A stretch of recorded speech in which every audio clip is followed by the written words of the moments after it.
uma rainha que deixou um legado marcante no Antigo Egito.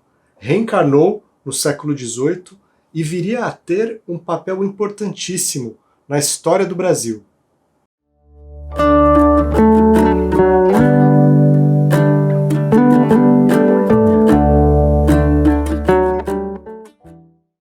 Que bom que você está aqui no canal Estrada Sem Fim.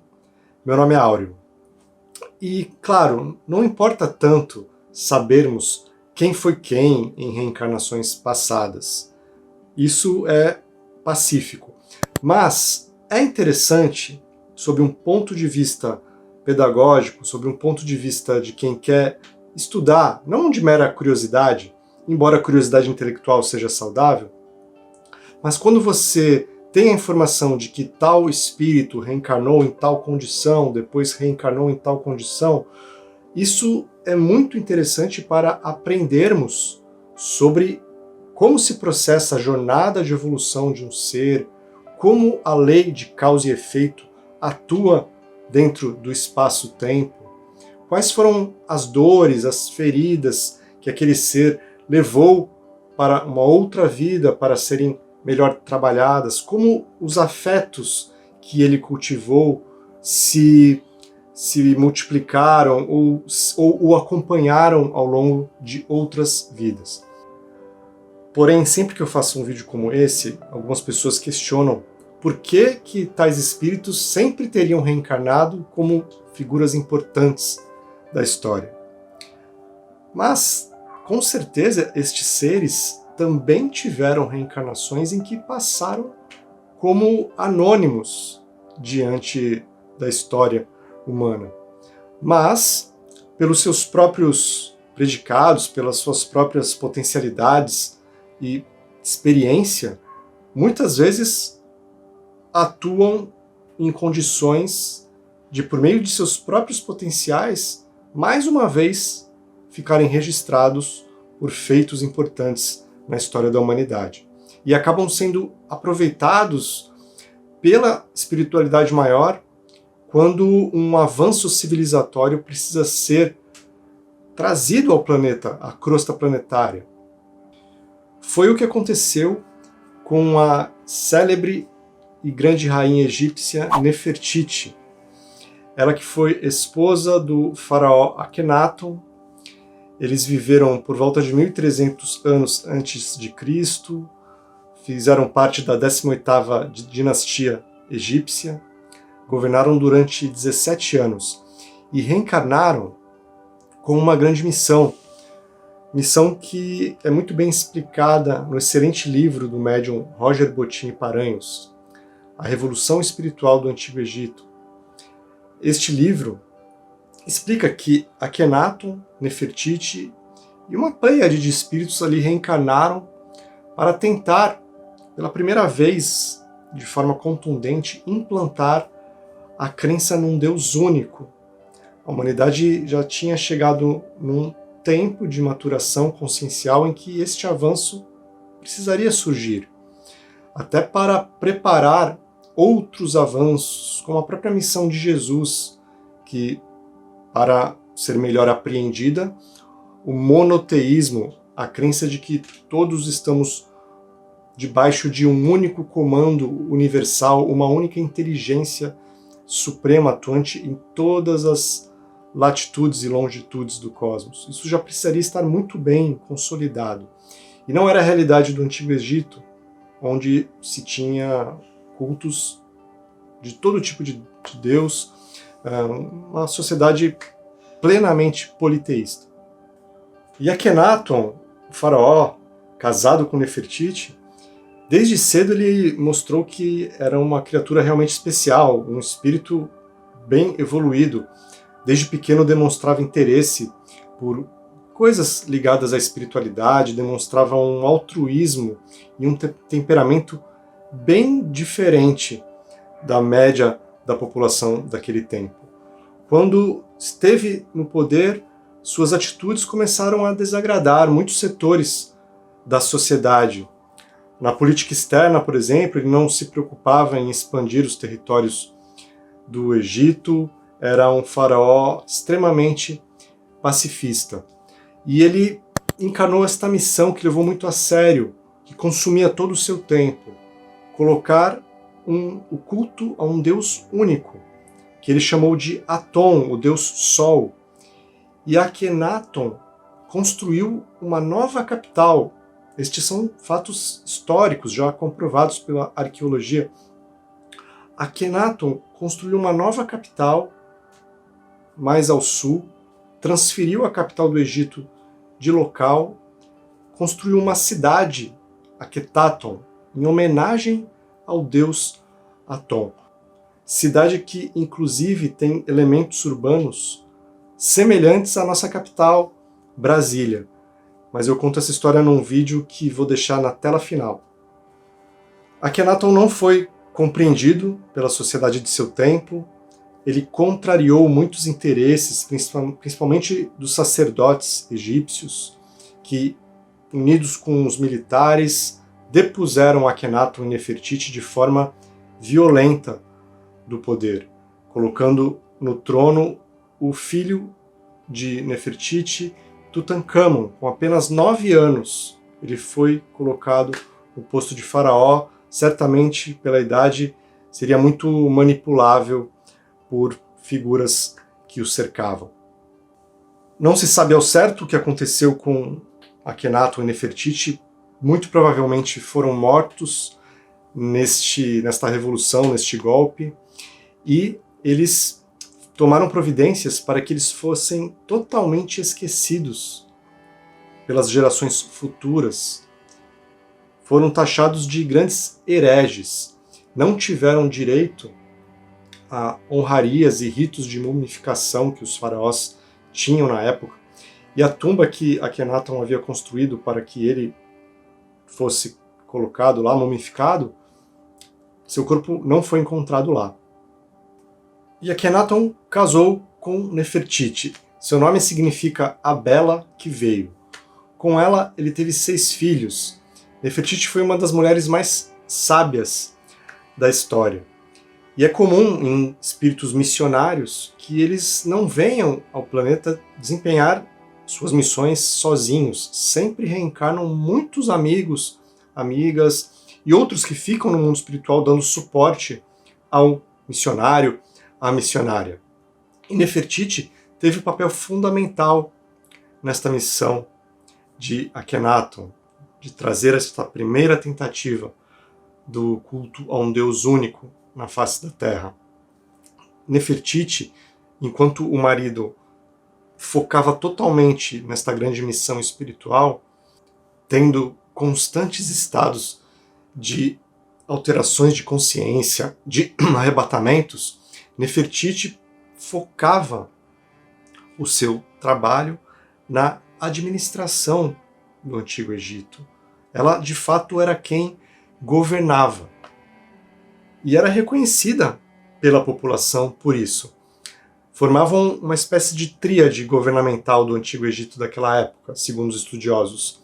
Nefertiti, o faraó e o deus Aton. E além de sua grande força moral, altivez, sabedoria, Nefertiti também é frequentemente lembrada pela sua fascinante beleza. Principalmente depois que, em 1912, foi encontrado na região de Amarna, como é conhecida hoje a área onde Akhenaton fundou a nova capital do Egito, naquela época. Ali foi encontrado o busto de Nefertiti, que atualmente se encontra em exposição no Museu de Belém e foi uma das maiores descobertas arqueológicas já feitas. E segundo a médium Mariluza Moreira Vasconcelos, neste livro, Nefertiti no Brasil, ditado pelo espírito Tomás Antônio Gonzaga, que foi um grande poeta, um grande líder dos Inconfidentes, a Inconfidência Mineira. Segundo este relato, Nefertiti reencarnou por volta do século XVIII e viria a ter um papel muito importante na história do Brasil. Ela reencarnou como a nossa famosa Imperatriz Leopoldina, primeira esposa de Dom Pedro, imperatriz consorte no Brasil do ano da independência ela já estava há alguns anos no Brasil, até o ano de sua morte, em 1826. Ela era filha do então imperador da Áustria, Francisco I, e o seu casamento com Dom Pedro I foi motivo de grande honra para a coroa portuguesa. Seu nome completo: Maria Leopoldina Josefa Carolina de Habsburgo. Era uma alma sensível que fez um grande esforço para se adaptar à vida no Brasil, um país totalmente diferente, com costumes, com um clima muito diferente do que ela estava acostumada. Segundo o historiador Laurentino Gomes, no livro 1822, a imperatriz era um ser com muitas virtudes, trazia uma sensibilidade, uma educação, interesses muito sofisticados por arte, por ciência. Ela gostava de colecionar rochas, plantas, minerais, não tinha o fascínio por festas e noitadas que tanto encantavam o seu marido, Dom Pedro II. Leopoldina morreu muito jovem, aos 30 anos, morreu abandonada por seu marido, morreu infelizmente triste e ainda com muitas dívidas, porque ela passou a dar grandes quantidades de dinheiro em esmola para a população pobre do Rio de Janeiro. Leopoldina chegou a ser feliz no Brasil, mas passou a sofrer muito com as constantes traições de seu marido. O que antes era feito às escondidas passou a se tornar público.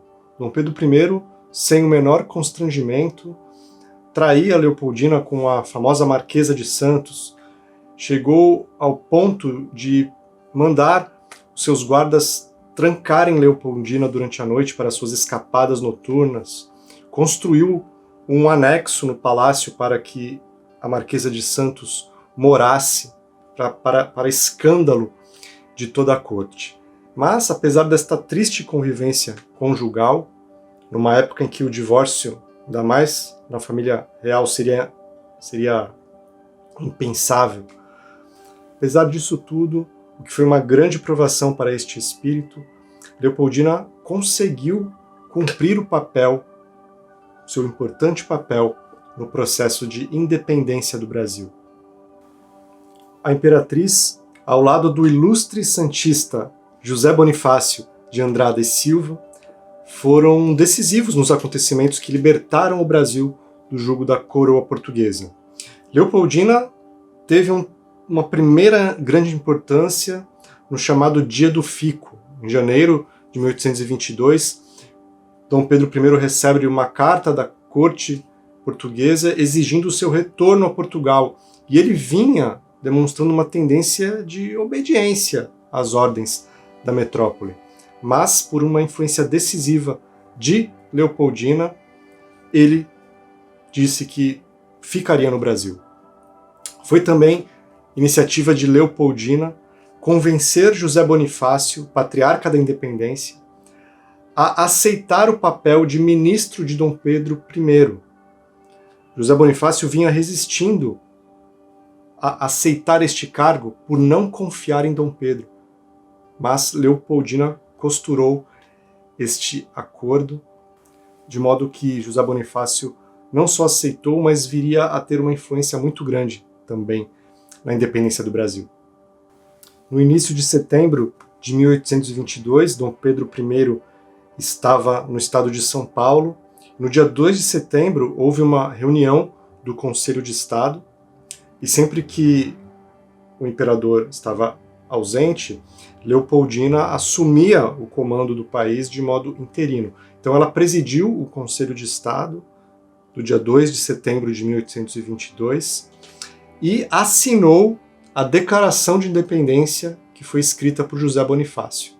Então, do ponto de vista formal, segundo o historiador Laurentino Gomes, quem proclamou, quem declarou, quem realizou a independência no Brasil foi Leopoldina e José Bonifácio, cabendo ao príncipe Dom Pedro I apenas o papel teatral de anunciá-la às margens do Ipiranga. E junto com a Declaração de Independência assinada por ela, que foi entregue a Dom Pedro I lá em São Paulo, e ele proclamou a independência, também tinha uma carta de Leopoldina incentivando Dom Pedro I a declarar imediatamente o Brasil liberto de Portugal, porque, em suas palavras, o fruto já estaria maduro para ser colhido. Então, mais uma vez, ela exerceu uma influência decisiva sobre o então imperador brasileiro. E depois de proclamada a independência, ela ainda exerceu um outro papel importante, escrevendo cartas para líderes de potências europeias.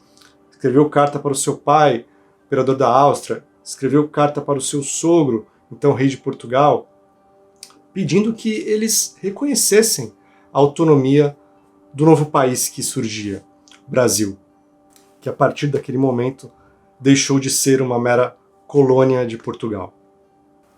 E assim, Leopoldina, Nefertiti em terras brasileiras, cumpria a sua missão, para a qual poucas pessoas estariam preparadas.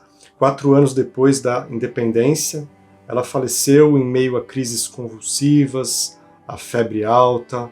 Até hoje as circunstâncias de sua morte não são muito bem esclarecidas, mas o que se sabe é que a morte de Leopoldina causou uma grande comoção na cidade do Rio de Janeiro. Ela era muito carinhosa, ela ajudou muitas pessoas. Então, o povo saiu às ruas chorando a morte da imperatriz, inclusive muitos escravos. Retornava assim ao mundo espiritual nos braços de Akhenaton, esta grande imperatriz, esta grande mulher da história brasileira que quase nunca é lembrada com a honra, com a reverência que merece pela importância que teve num dos momentos mais decisivos da história do Brasil. Quero te agradecer por ter ficado comigo até aqui. Me conta aí se você já conhecia esta história, o que você achou do vídeo, destas informações. Vou deixar na tela final o vídeo em que comento aspectos semelhantes entre a antiga capital de Akhenaton com a Brasília dos tempos atuais, num vídeo que falo também sobre o médium Zé Arigó, e vou deixar um segundo vídeo em que eu comento a teoria de que Akhenaton seria um dos primeiros capelinos a encarnarem na Terra, um grande exilado de capela. Alegria, você é um espírito imortal, vivendo num universo sem limites. Um grande abraço, até um próximo vídeo. Tchau!